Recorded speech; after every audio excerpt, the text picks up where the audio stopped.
ቁጥር 3 እንግዲህ ቁጥር 1 ላይ ነገር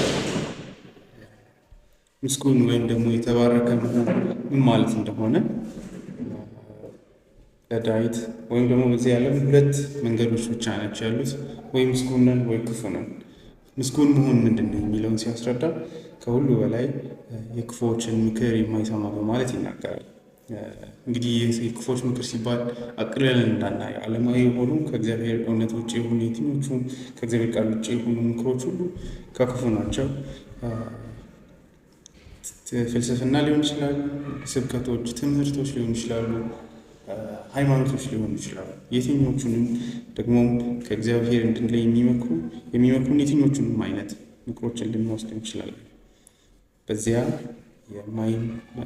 ይህንን ምክር የማይሰማ በእነሱ መንገድ አካሄድም ህይወት የማይጓዝ ከዛ ደግሞ በመጨረሻ ከእነሱ ጋር ተቀምጦ ሃይማኖታዊ ግንኙነትን ፌሎሺፕ የማያደርግ በማለት ዲፋይን ያደርገዋል።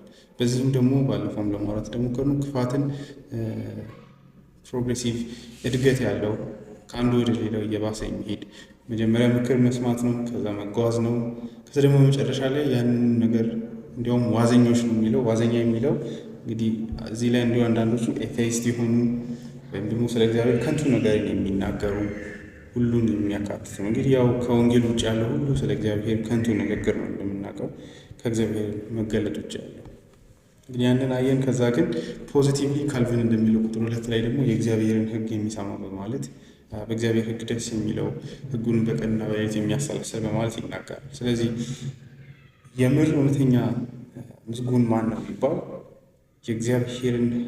በእግዚአብሔር ሕግ ደስ የሚለው ደግሞ ቀንና ሌሊት የሚያሰላስል ሰዎች የእግዚአብሔር ሕግ ባያነቡ ከሆነ የማያሰላስሉ ከሆነ እውነተኛ የሆነውን የእግዚአብሔርን ቃል ደስ ብሏቸው የማይሰሙ ከሆነ ኢቭን መስማት ብቻ ደስ ብሏቸው የማይሰሙ ከሆነ ዴይ ኤንድ ናይት ማሰላሰል ማለት የሆነ መዝሙር አንድ ነው ለምሳሌ ይዞ በቃ መደጋገም ሪፒት ማለት ለመረዳት መሞከር መታገል ማሰላሰልን በዛ ልክ እንደዚህ አይነት ኦር ደግሞ እንዲሁ ካልቪን እንደሚለው ከሆነ በእግዚአብሔር ቃል እውቀት ሲያድግ ደስ ይለዋል። ዩኒክነስ እሱ ሰዎች በብዙ ነገር በዚህ ዓለም ሊደሰቱ ይችላሉ። ነገር ግን ምስጉን ሰውን ልዩ የሚያደርገው ግን የእግዚአብሔር ቃልን የሆነ ነገር ሲያገኝ ወይም አዲስ ነገርን ከዛ ውስጥ ሲያገኝ ሀሴት ያደርጋል፣ ይደሰታል። ስለዚህ እድገትን ራሱ የሚያይበት መንገድ እንደዚህ ያልሆነ ምስጉን አይደለም ማለት እንችላለን። ያ ብቻ ሳይሆን ደግሞ እናጥብቆ ካልን ዳዊት ልቤ ንጹሕ ነው የእግዚአብሔርን ሕግ እታዘዛለሁ ብሎ አንድ ሰው በዋዘኞች መካከል ካለ ሌላ ምንም አያስፈልግም። ስለዚህ ለምሳሌ ያ ማለት ቴዎሎጂካሊ ካየነው ራሱ አንድ ካቶሊክ ቸርች ውስጥ ሆኖ ስለ እግዚአብሔር ዋዘኛ የሆነ ነገር ስለ ኢየሱስ ክርስቶስ ከማርያም ጋር እኩል ካህን እንደሆነ ደግሞ አጋዥ እንደሆነ የሚያወሩ ሰዎች ባሉበት መካከል ሆኖ አንድ ሰው ልቤ ንጹሕ ነው የእግዚአብሔርን ሕግ አውቃለሁ ውሸት ነው ማለት ነው። በመዝሙር 1 መሰረት ከሆነ ማለት ነው። በአእምሮም በህይወትም ራስን ከክፉ ነገሮች ሁሉ መጠበቅን ደግሞ በሁሉ በላይ የእግዚአብሔር እውነተኛውን ሕግ ከመውደድ ጋር ያገናኘዋል። እንዲህ አይነት ሰው እንግዲህ ምንድን ነው ኮንሲኩዌንሱ ታዲያ? ፋይዳው ምንድን ነው? አንድ ሰው ምስጉን ከሆነ መጨረሻው ምንድን ነው? ይሄን አላረግም ብለን ግን ያን ማድረግ ውጤቱ ምንድን ነው? ነፍሴን በእግዚአብሔር ቃል ስር ባረክ ትርፌ ምንድን ነው? ቁጥር 3 እሱን ነው የሚናገረው። እርሱም በውሃ ፈሳሾች ዳር እንደተተከለች ፍሬዋንም በየጊዜዋ እንደምትሰጥ ቅጠሏም ይህ ምስጉን ሰው ማለት ነው። ይህ ምስጉን ሰው በውሃ ፈሳሾች ዳር እንደተተከለች ፍሬዋንም በየጊዜዋ እንደምትሰጥ ቅጠሏም እንደማይረግፍ ዛፍ ይሆናል፣ የሚሰራውን ሁሉ ይከናወንለታል በማለት ይናገራል። የዚህ ሰው ጥቅሙ ወይ ደግሞ በረከቱ የቱ ላይ ነው? እንግዲህ እዚህ ላይ ዳዊት ሁለት አይነት ዛፎችን ነው የሚያመጣው። ቁጥር 4 ላይ እንግዲህ ነፋስ ጠርጎ እንደሚወስዳቸው ትቢያ ናቸው በማለት ክፎችን ይናገራል። ቁጥር 3 ላይ ግን ይሄኛው ዛፍ ግን ውሃው መቼም ቢሆን የማይጠፋበት አይነት በጣም በለመለመ ቦታ ላይ እንደተተከለ ዛፍ ወቅቶች ሲመጡ ሴፍ ልክ በውሃ ዳር የተተከለች ዛፍ ውሃ ሁሌ አጠገቧ ስለሆነ ፍሬዋን ሁሉ ጊዜ እንደምትሰጥ ያ ማለት መሆን ያለባትን ሁሉ በበጎ ትሆናለች። በእግዚአብሔር ሕግና በዚህ መንገድ ያልሆነ ግን ልክ ደረቅ ነፋስ ሲመጣ ጠርጎ እንደሚወስድ ትቢያ መሆን ነው። ያንን ካልቪን ይላል there is in these words an implied contrast between the beggar of a tree planted in situation well watered and the decayed appearance of one which although it may flourish beautifully for a time yet soon withers on account of the barrenness of the soil in which it is placed ይላል። ክፉ የሆኑት ግን ምንድን ናቸው ሲባል በለመለመ ቦታ ላይ ስላልተተከሉ ነፋስ ሲመጣ ጠርገው ይወስዳቸዋል። ሁለቱን እንጨቶች በዚህ አስቀምጦ ያነጻጽራቸዋል። ታዲያ ግን አሁን ንጽጽሩ ሜታፎሪያል ሊሆን ይችላል። ቲዮሎጂካሊ ግን ምን ማለት ነው?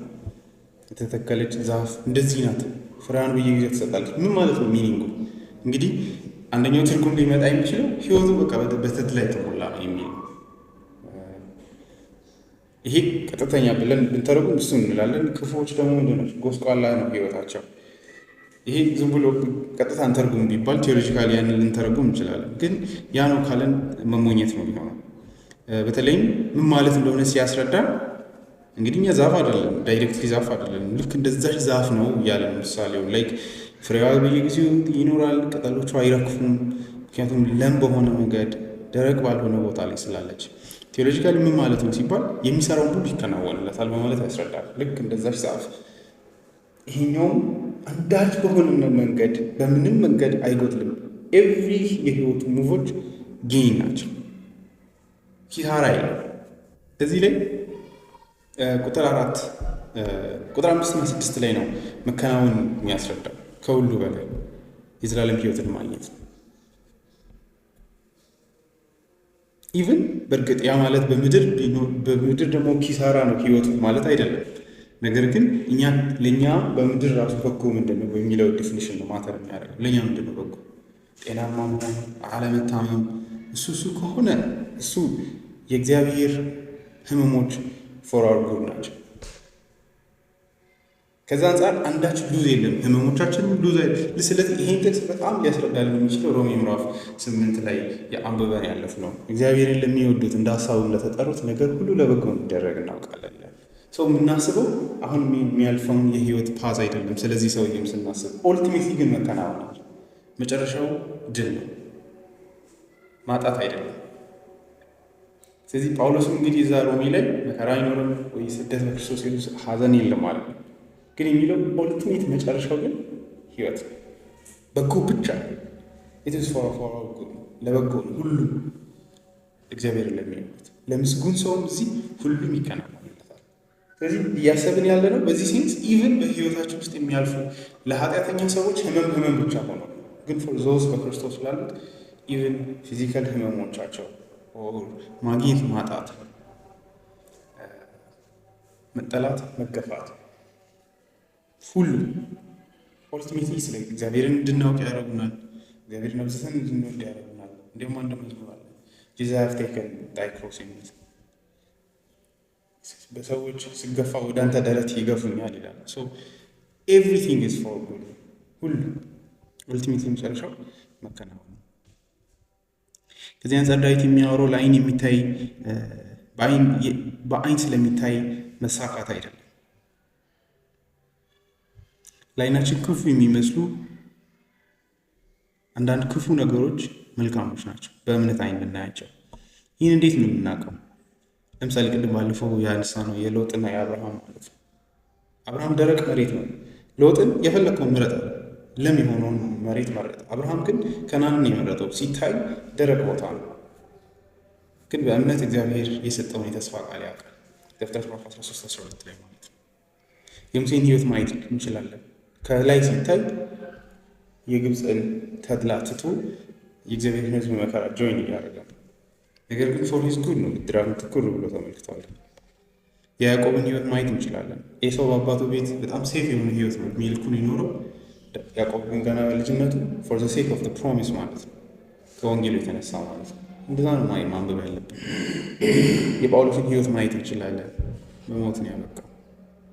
ስለዚህ ያ ግን አጡ ወይ ሲባል ነው ጽጌኝ አተረፉ እንጂ።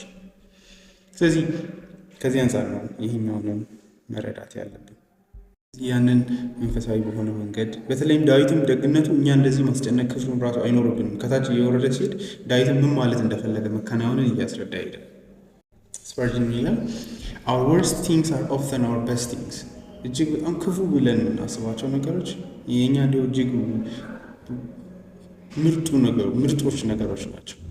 As there is a curse wrapped up in the wicked man's mercies, so there is a blessing concealed in the righteous man crosses, loses and sorrows ይላል። በክፉዎች በጎነቶች ውስጥ አይደለም በህይወት ቸርነቶቻቸው ውስጥ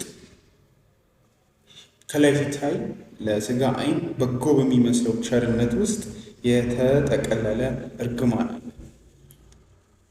በራይቸሶች በጻድቃን በምስጉኖች መስቀሎችና ማጣቶች ውስጥ እና ሀዘኖች ውስጥ ግን የተደበቀ ብለሲንግ አለ። የዛኛዎቹ ውስጥ ከላይ ሲታይ በጎ ብቻ ነው የሚታይ። በእነዚህኛዎቹ ህይወት ውስጥ ደግሞ በጻድቃን ህይወት ውስጥ ወይም በምስጉኖች ህይወት ውስጥ ሲታይ ማጣትና መስቀሎችና ሀዘኖች ናቸው። ግን በውስጣቸው ኮንሲል አድርገው ደብቀውት ግን በረከትን ተሸክመዋል። The trials of saints are divine husbandry by which he grows and brings forth abundant fruit ይላል። ስለዚህ የቅዱሳን የህይወት መከራዎቻቸው ራሱ የእግዚአብሔር ቸርነቶች ናቸው። በእነሱ እግዚአብሔር ለበጎ ሁሉ ስለሚያበቃቸው ማለት ነው። ቁጥር 4 ክፉዎች ግን እንዲህ አይደሉም፣ ነገር ግን ነፋስ ጠርጎ እንደሚወስደው ትቢያ ናቸው ይላል። ክፉዎች እንዲህ አይደሉም ሲል የትኛውን ንጽጽር እያነጻጸረ ነው ሲባል ቁጥር 3 ነው እየወሰደ ያለው። ቁጥር 3 ላይ ምስጉኖች ምንድነው መጨረሻቸው? ቁጥር 1 እና 2 የሚከተሉትን የህይወት መንገድ ነው የሚያሳየው። ቁጥር 3 ለምስጉኖች ያ ህይወታቸውን ወዴት እንደሚያመጣው ነው መጨረሻው።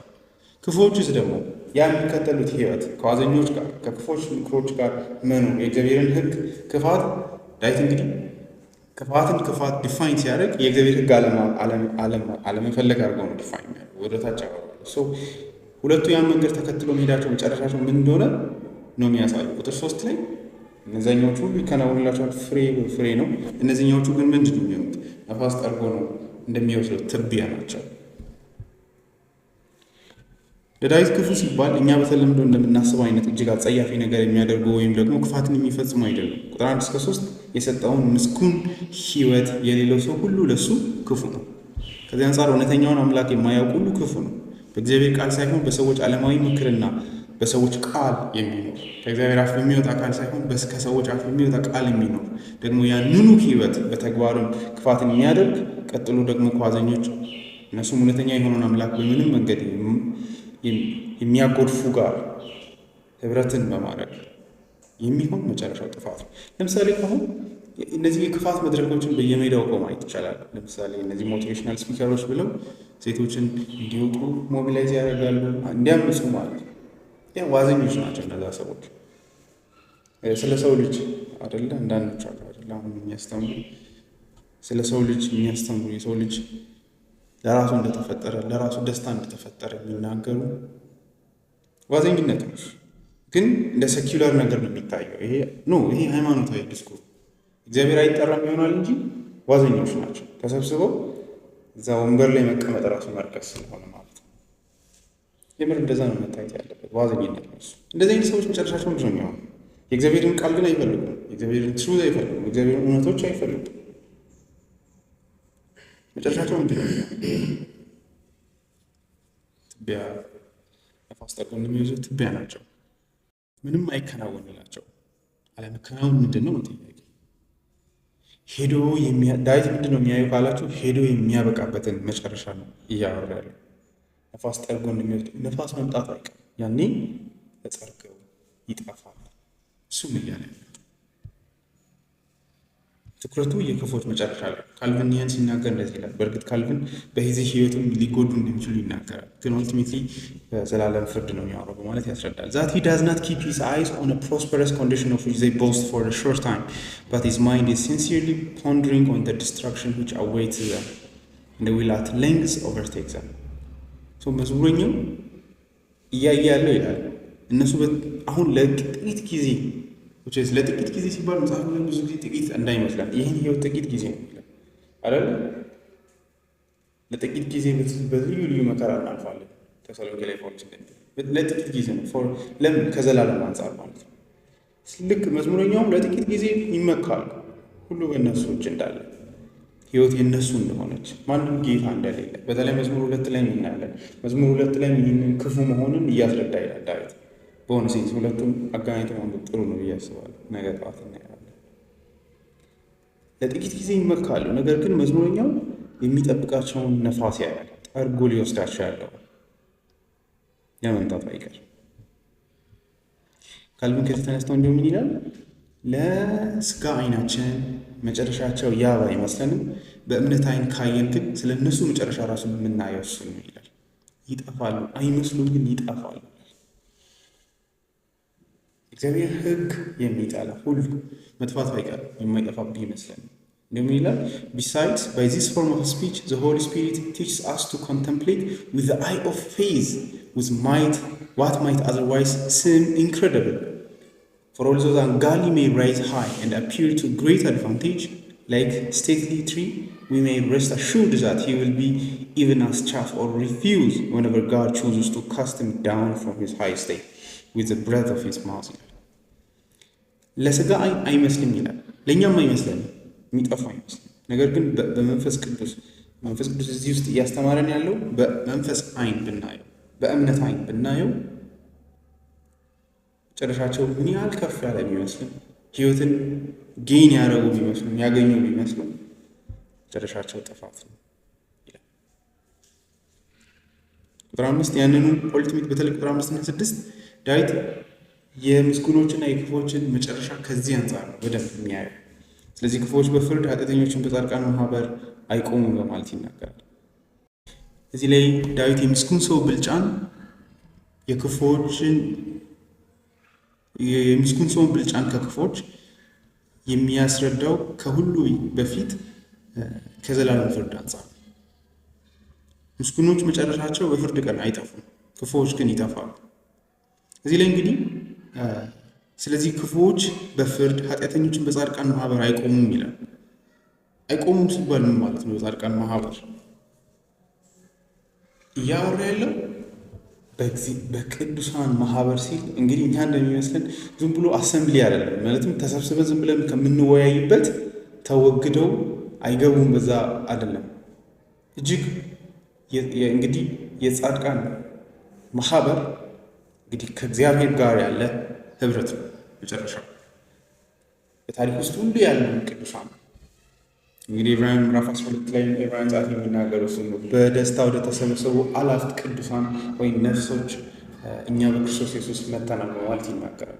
ይሄ ማህበር ወደፊት ይመጣል ወደ መገለጥ። ያኔ በነዛ ጻድቃን ህብረት መካከል አይገቡም፣ ይከለከላል። ትልቅ ሊያጡት ያለው ይሄንን ነው። ያንን ግብዣ አይታደሙም። ከቆሙም የሚቆሙት በፍርድ ይላል ስፐርጀን የሚፈረድባቸውን ፍርድ ለመስማት ይላል። ከዛ ግን አንድ የሚገርም ነገር ይናገራል።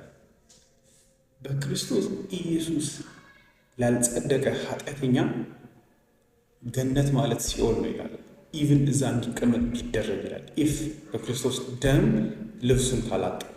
ለምን ሲባል ልክ ኢሳያስ 6 ላይ ያለውን ማየት ትችላላችሁ። እግዚአብሔርን በቅድስና ሲያየው ከንፈሩ የረከሰብኝ ከንፈሮቻቸው በረከሱ ሰዎች መካከል የምኖር ነኝ ወየው ጠፋው ይላል። የእግዚአብሔር መገኘት ለምንድን ነው ኢሳያስን የረበሸው? እንደዛ መሸሽ ነው የፈለገው። የኃጢአተኞች ሪያክሽን ለእግዚአብሔር ቅድስና ያ ነው፣ ለእግዚአብሔር ጽድቅ ያ ነው። ገነት ቢከተቱ በጻድቃን ማህበር እንዲገቡ ቢደረጉ ራሱ ለእነሱ ገነት ራሱ ሲኦል። Heaven would be an intolerable hell to an impenitent man ይላል። መንግስተ ሰማይ ንስሐ ለማይገባ ኃጢአተኛ ሊቋቋሙ የማይችለው ሲኦል ነው ይላል። Even if he could be allowed to enter, even ተፈቅዶለት ቢገባ ራሱ ይላል But such a privilege shall never be granted to the man who perseveres in his iniquities. May God grant that we may have a name and a place in his courts above ይላል። በሰማያዊ በእግዚአብሔር አደባባይ ስማችን እንዲገኝና ቦታም እንዲኖረን እንጸልይ ነው ይላል። 5ኛውን ቁጥር ሲቋጨው ማለት ነው ስፐርጀን። ክፉዎች በዚህ ምድር እያለ ህይወታቸው ተበላሽተው ይጠፋሉ ካልን ሞኝነት ነው። የሁሉንም ህይወት እንደዛ ከጠበቀ በምድራዊ ደስታና ሀዘን ከሆነ ሁላችንም በሆነ ሴንስ አንድ አይነት ህይወት ነው የሚኖረን። እንዲያውም በተድላ የሚኖሩት እነሱ ናቸው። በእርግጥ በዚህ ዓለም ክፎች አብዛኛውን ጊዜ በጎ የሚመስል የሆነን ነገር ይኖራሉ። ነገር ግን እዚሁ ምድርም ላይ ደግሞ በእርግጥ ህይወታቸው ይበላሻል። አንዳንዶቹን እንደምናያቸው ለሚኖሩት ህይወት ቅጣትን እዚሁ ምድር ላይ ሲቀበሉም እናያቸዋለን፣ ለሚጓዙት የህይወት ጉዞ። ነገር ግን ሁሉም ላይ ያን እናያለን ማለት ሞኝነት ነው። ምክንያቱም የሚመጣ ፍርድ አለ። መጽሐፍ ቅዱስም እኮ የሚለው ኦልቲሜትሊ ሰዎች ለኃጢአታቸው የሚቀጡት በሚመጣው ዓለም የሚመጣው ዘመን ፍርድ ላይ ነው። ያ ማለት ስለዚህ እዚህ ሙሉ በሙሉ እንዲካካስ አናይም ማለት ነው። እዚህ ላይ እንግዲህ ቅድም እንዳልኳቸው ትልቁ ማጣት ስለዚህ ቅጣታቸው ከዘላለም አንጻር አንደኛ ተሰሎንቄ ምዕራፍ 1 ቁጥር 6-10 ላይ ጳውሎስም ምንድን ነው የሚያጡት የሚለውን በዛ ነው የሚያስረዳው። በተለይ ብዙ ጊዜ ሰዎች አክቲቭሊ ሲኦል ይገባሉ። ኦፍኮርስ ሲኦል ይገባሉ፣ ግን የመጀመሪያው ማጣት ከሁሉ በላይ ይሄ ነው። ልክ አሁን መዝሙረኛው እንደሚለው ነው የሚያወራው። ምዕራፍ 1 ሁለተኛ ተሰሎንቄ ምዕራፍ 1 ቁጥር 6 ጀምሮ ጌታ ኢየሱስ ከስልጣኑ መላእክት ጋር ከሰማይ በእሳት ነበልባል ሲገለጥ መከራን ለሚያሳዩዋችሁ መከራንም ለምትቀበሉ ከእኛ ጋር ዕረፍትን ብድራት አድርጎ እንዲመልስ በእግዚአብሔር ፊት በእርግጥ ጽድቅ ነውና እግዚአብሔርን የማያውቁትን ለጌታችንም ለኢየሱስ ክርስቶስ ወንጌል የማይታዘዙትን ይበቀላል። በዚያም ቀን በቅዱሳኑ ሊከብር ምስክርነታችንንም አምናችኋልና በሚያምኑት ሁሉ ዘንድ ሊገረም ሲመጣ ከጌታ ፊት ከኃይሉ ክብር ርቀው ነው። from the presence of the Lord ነው የሚለው እንግሊዝኛ። ምክንያቱም ሞስት በዚህ ዓለም ውብ ቦታ ቢኖር ጌታ ኢየሱስ ክርስቶስ ባለበት መገኘት ነው። የህይወት፣ የፍቅር፣ የምህረት ሁሉ ምንጭ ከሆነ ጌታ ማለት ነው። የጣፋጭነት ሁሉ በዚህ ዓለም ላይ ውብ የሆኑ ነገሮች ሁሉ ከእርሱ ውስጥ ይወጣሉ። መለኮት ነው። we shall be punished with everlasting destruction from the presence of the Lord and from the glory of his power። ይህንን ነው የሚያጡት። ከእሱ መገኘት ከእሱ የክብር ሬቨሌሽን ተለይተው ለዘላለም ደግሞ ይሄ ሁለተኛው ነው ማለት ነው። ያ አንድ ነገር ነው። ከዛስ ለዘላለም ደግሞ ጥፋት ነው። ካልቪንም እሱ ነው የሚለው even in this world the prosperity of the ungodly begins to pass away as often as God manifests the tokens of his judgment። አንዳንድ እግዚአብሔር ፍርድ በፍርዱ ሲገለጥ በዚህ ዓለም ብዙ ነገር ያጣሉ ክፉዎች። For them being awakened out of sleep, they are constrained to acknowledge whether they will or know that they have no part with the assembly of the righteous ይላል። ትልቁ ግን ይሄ ነው። But this is not accomplished always, nor with respect to all men in the present state። በዚህ ዓለም ግን ያ ሁሉም ላይ ሆኖ አናይም።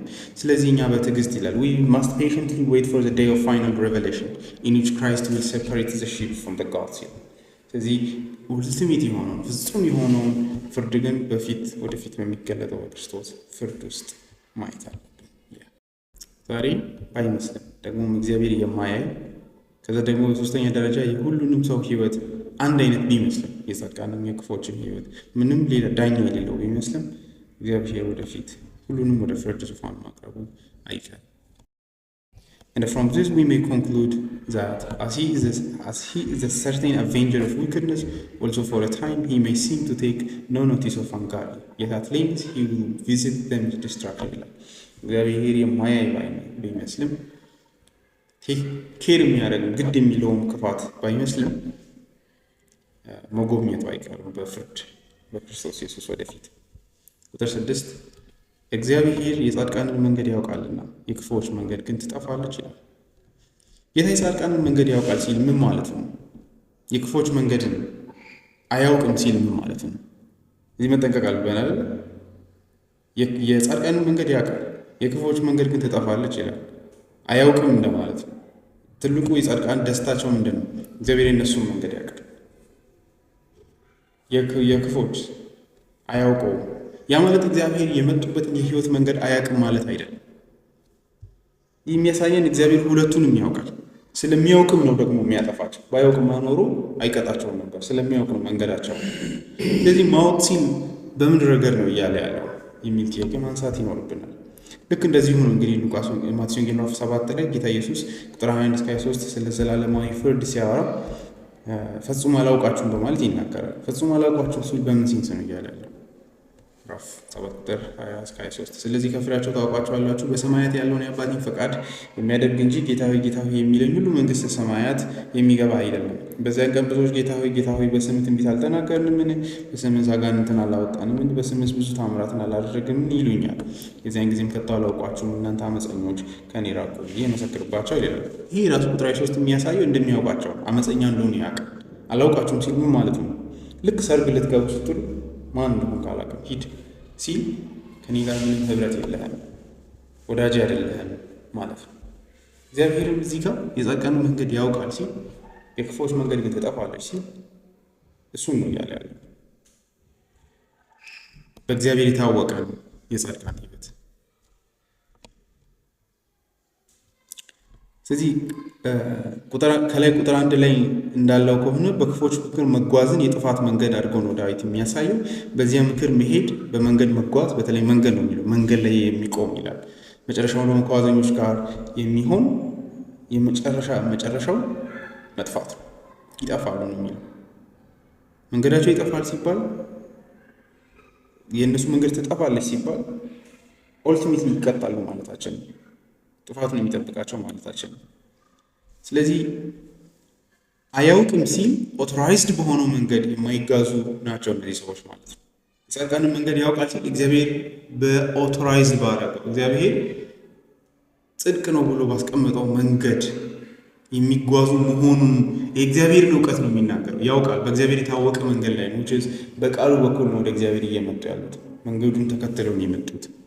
እነዛኛዎቹ ግን እግዚአብሔር ኦቶራይዝድ ባላደረገው መንገድ በሰው ምክር ከዛ ከዋዘኞች ጋር ስኮርን በሚያደርጉ የእግዚአብሔር ላይ የሚያላግጡ ጋራ ነው የተጓዙት። ያ በእግዚአብሔር ዘንድ የታወቀ መንገድ አለ። ስለዚህ መጨረሻቸው ጥፋት ነው ማለታችን ነው። ልክ መጥፊያ ጌታ ኢየሱስ ሁለት መንገድ አለች አይደለ? ጠባቧና ሰፊያዋ። አንደኛው ወደ ሕይወት ታደርሳለች፣ አንደኛው ደግሞ ወደ ሞት ታደርሳለች። ምዕራፍ 7 ቁጥር 3 ላይ በጠበበው ደጅ ግቡ፣ ወደ ጥፋት የሚወስደው ደጅ ሰፊ መንገዱም ትልቅ ነውና ወደ እርሱም የሚገቡ ብዙዎች ናቸው። ወደ ሕይወት የሚወስደው ደጅ የጠበበ መንገዱም የቀጠነ ነውና የሚያገኙትም ጥቂቶች ናቸው ይላል። ስለዚህ ጥፋት ሲል አይደለም መጨረሻው ጥፋት ነው ሲል ዲስትራክሽን ነው ማለት መጨረሻ መንገዱ ማብቂያ ላይ የሚጠብቀው ጥፋት፣ እዚህኛው ላይ ሕይወት ነው የሚጠብቀው። ስለዚህ ያውቃል ጥፋት የምትለው ያንን ነው የምታሳየው። እንግዲህ የክፉዎች መንገድ ይጠፋል ሲባል የተጓዙበት መንገድ ሬስ ይደረጋል ማለት አይደለም። የመጡት በጥፋት መንገድ ነው እያለ ያለው ሪሊ ምንድን ነው የምትሉ ከሆነ ግን የህይወታቸውን ልፋት በሙሉ ባዶ በእግዚአብሔር ጽድቅ ውስጥ የተኖረ ህይወት ስላልሆነ ስፒሪቹዋል እዚህ ላይ እንደዚህ ይላል። not only shall they perish themselves but their way shall perish too። መንገዳቸውን ይጠፋል። ምን ማለት ነው? the righteous curves his name upon the rock። ጻድቃን ህይወታቸውን በድንጋይ ላይ ነው የሚጽፉት። ክፉዎች ግን ህይወታቸው ልክ በአሸዋ ላይ እንደመጻፍ ነው ይላል። ውሃ ሲመጣ በአንዴው ዋሽ የሚያደርገው ህይወት ማለት ነው። ማቴዎስ ወንጌል ምዕራፍ 10 ቁጥር 42 ላይ ጌታ ኢየሱስ የዘላለም ህይወት ላይ እንዴት የጻድቃን ህይወት በእግዚአብሔር ፊት እንደሚታይ በመናገር ነው የቋጨው። እናንተን የሚቀበል እኔን ይቀበላል፣ እኔም የሚቀበል የላከኝን ይቀበላል። ነቢይን በነቢይ ስም የሚቀበል የነቢይን ዋጋ ይወስዳል፣ ጻድቅን በጻድቅ ስም የሚቀበል የጽድቁን ዋጋ ይወስዳል። ማንም ከእነዚህ ከታናናሾቹ ለአንዱ ቀዝቃዛ ውሃ ብቻ በደቀ መዝሙር ስም የሚያጠጣ እውነት እላችኋለሁ ዋጋው አይጠፋበትም ይላል። አይጠፋበትም፣ የዘኛው ይጠፋል ነው ንጽጽሩ። የክፉዎች መንገድ ይጠፋል ሲባል የእግዚአብሔርን ሕግ የማያውቅ ሁሉ የህይወት አኮምፕሊሽመንቶቹ በሙሉ አይታሰቡም። ይህ ማለት ክፉ ስራቸው ይረሳል ይጠፋሉ ማለት አይደለም። ባይሆን በእግዚአብሔር ዘንድ አንዳች ትርጉም የሌለው ህይወት ነው። አንድ ቢታወሱ ራሱ if it exists in remembrance it shall be in the remembrance of the bad። ክፋታቸው ውርደታቸውን የሚታወሰው ምክንያቱም ያ ስለሆነ ህይወታቸው ማለት ነው። አንድ ሰው ስለዚህ ነገር ሲያስረዳን እዚህ ላይ this final contrast strictly speaking is not between the righteous and the wicked but between the way of the righteous and the way of the wicked። ከዛ ምን ይላል ሲያስረዳ ልክ ስማቸው ይጠፋል ማለት አሸዋ ላይ የሆነ ሰው ጽፋችሁ ውሃ መቶ ተመልሶ ዋሽ አድርጎ እንደሚሄደው ነው ህይወታቸው። the tide rolls in and the tide rolls out, you no longer see the tracks። ልክ የሆኑ ሰዎች ወክ አድርጎ የሄዱበትን ምልክት ውሃ መቶ ሬስ አድርጎ ሲሄድ ጥፍት ያደርገዋል። እንደዚህ ይላል። ከዛ ተነስቶ 50 billion years from now እስከሚያወራበት ጊዜ ከዛሬ 50 ቢሊዮን ዓመታት በኋላ if I may dare to speak of eternity in the categories of time ዘላለምን በሰዓት ውስጥ አስቤ ባወራ no one will be talking about the significance of Stalin or Pol Pot, but every cup of the cold water given in the name of Jesus will still be remembered and celebrated, because the Lord watches over the way of the righteous, the way of the wicked will perish ይላል። ይሄ ስታሊን ምናምን ቢለው እንደ ጥሩ አይደለም አይደለ? በጣም ክፉ ሰዎችን የሚያመጣው ነው። ከክርስቶስ ውጭ ያለውን የሁሉንም ሰው አኮምፕሊሽመንት ከንቱ ነው። ዓለም አሁን የአይንስታይንን ሴሌብሬት አይደለም የሚያደርገው ብዙ ነገሮችን። ነገር ግን በልጁ በኢየሱስ ክርስቶስ ስም የተደረጉ ቀዝቃዛ ወተር ውሃ ለዘለዓለም በእግዚአብሔር ዘንድ ትታያለች። ህይወታቸው የእግዚአብሔር ምስጉኖች እንዲህ ነው ቫልዩ በእግዚአብሔር ፊት። ሌሎቹ ግን they will be put into dust ማለት ነው። ኢሳይያስ ምዕራፍ 14 ላይ የሲኦልን ፒክቸር ያሳያል። እንደዚህ ዓለም ውስጥ ገናና ስሞች የነበራቸው ሰዎች የሚዘመርባቸው መዝሙር ምን ሊሆን እንዳለ ማለት ነው። ያው ለሴጣንም የምንጠቀመው ክፍል ነው። በእርግጥ ሴጣንም በዚህ ምሳሌ ነው። ልክ አንድ የአሕዛብ ንጉሥን ነው እንደዚህ እዚህ ላይ እንግዲህ የሚናገረው ቁጥር 4 ኢሳይያስ ምዕራፍ 14 ቁጥር 4 ላይ ይህንን ምሳሌ በባቢሎን ንጉሥ ላይ ታነሳለህ፣ እንዲህም ትላለህ፣ አስጨናቂ እንዴት አረፈ፣ አስገባሪም እንዴት ጸጥ አለ። አሕዛብንም በማትና በማያቋርጥ መምታት የመታውን አሕዛብንም ባልተከለከለ መከራ በቁጣው የገዛውን የኃጢያንን በትር ያለቆችንም ዘንግ እግዚአብሔር ሰብሯል። ምድር ሁሉ አርፋ በስጥታ ተቀምጣለች፣ እልልም ብላለች። ጥድና የሊባኖስ ዝግባ አንተ ከተዋረደች ጀምሮ ማንም ይቆርጠን ዘንድ አልወጣብንም ብለው በአንተ ላይ ደስ አላቸው። ሲኦል በመምጣትህ ልትገናኝ በታች ታወቀች። የሞቱትንም የምድርን ታላላቆች ሁሉ ለአንተ አንቀሳቀሰች። የአሕዛብንም ነገሥታት ሁሉ ከዙፋኖቻቸው አስነሳች። እነዚህ ሁሉ አንተ ደግሞ እንደኛ ደክመሃል፣ እኛንስ መስለሃልን? ጌጥና የበገና ድምፅ ወደ ሲኦል ወረደ፣ በበታችህም ብል ተነጥፏል፣ ትልም መደረቢያ ሆኗል ብለው ይመልሱልሃል። አንተ የንጋት ልጅ አጥቢያ ኮከብ ሆይ እንዴት ከሰማይ ወደቀ? አሕዛብንም ያዋረደ አንተ ሆይ እንዴት እስከ ምድር ድረስ ተቆረጠ? አንተን በልብህ ወደ ሰማይ አደርጋለሁ፣ ዙፋኔን ከእግዚአብሔር ከዋክብት ላይ ከፍ ከፍ አደርጋለሁ። በሰሜኑ ዳርቻ በመሰብሰቢያ ተራራ ላይ እቀመጣለሁ፣ ከደመናዎች ከፍታ በላይ አደርጋለሁ፣ በልዑልም እመሰላለሁ አለ። ነገር ግን ወደ ሲኦል ወደ ጉድጓድ ጥልቅ ትወርዳለህ። የሚያዩ ይመለከተዋልና። በውኑ ምድርን ያንቀጠቀጠ መንግስታትን ያናወጠ ዓለሙን ሁሉ ባድማ ያደረገ ከተሞችን ያፈረሰ ምርኮኞችንም ወደ ቤታቸው ያልሰደደው ሰው ይህ ነውን ብለው ያስተውሉሃል። ይህ መጨረሻ ምን እንደሚሆን ማሳያ ነው። የክፉዎችን ኦልቲሜትሊ የእግዚአብሔር ፍርድ እንዴት እንደሚመጣ ማለት ነው።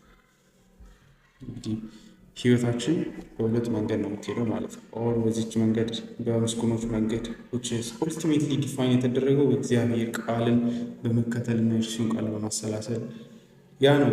የጽድቅ መንገድ እንዴት ለወቅ ለሚል ስቲክ ቱ ዘ ወርድ ኦፍ ጋድ ወደ እግዚአብሔር ቃል ህይወትን በዛች ሳጥን ውስጥ ማስቀመጥ መጨረሻው ክብር ነው። መጨረሻው የዘላለም ህይወት ነው። ከዛች ባውንድ የሚወጣ ሁሉ መጨረሻው ጥፋት ነው። ከዚህ መጽሐፍ በስተቀር ሌላ መምከር የለበትም። እዚህ ህይወታችንን በዛ ማይንድሴት ማሰብ ማለት ነው።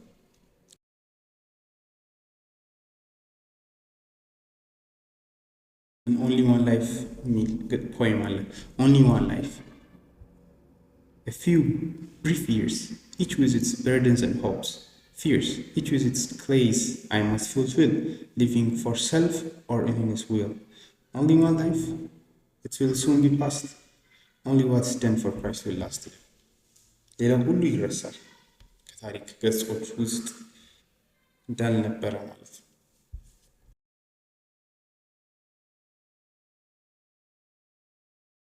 ከዛ መጨረሻ ላይ የተጨመረ ነው። እርግጥ ይሄ የእሱ አልነበረም፣ ግን በጣም ኢንትረስቲንግ ናት።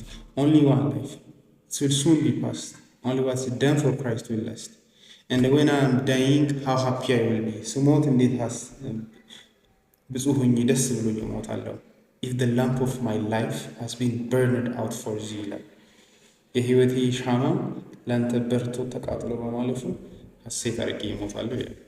ስለዚህ ስንሞት ምን እንዳለ ማሰብ ማለት ነው። እሺ እግዚአብሔርን ስለዚህ ቃል አመስግነን በዛውም የግል ጸሎቶቻችንን በዚህ ቃልም ላይ ሆነን እግዚአብሔርን ሕይወታችንን በሙሉ በቃል ውስጥ እንድንጨርስ እንዲረዳን ደግሞ ወደዚህ ወንጌል ወደዚህ ጽድቅ እንድንመጣም ስለረዳን ያሰብን አመስግነን ከዛ ጋር በተያያዘ ሕይወታችን ውስጥ በእግዚአብሔር ፊት ማስቀመጥ የምንፈልጋቸውን ጸሎቶች ጸልየን ከዛ የጉባኤ ጸሎት ጸልየን ዘግተን እንሄዳለን።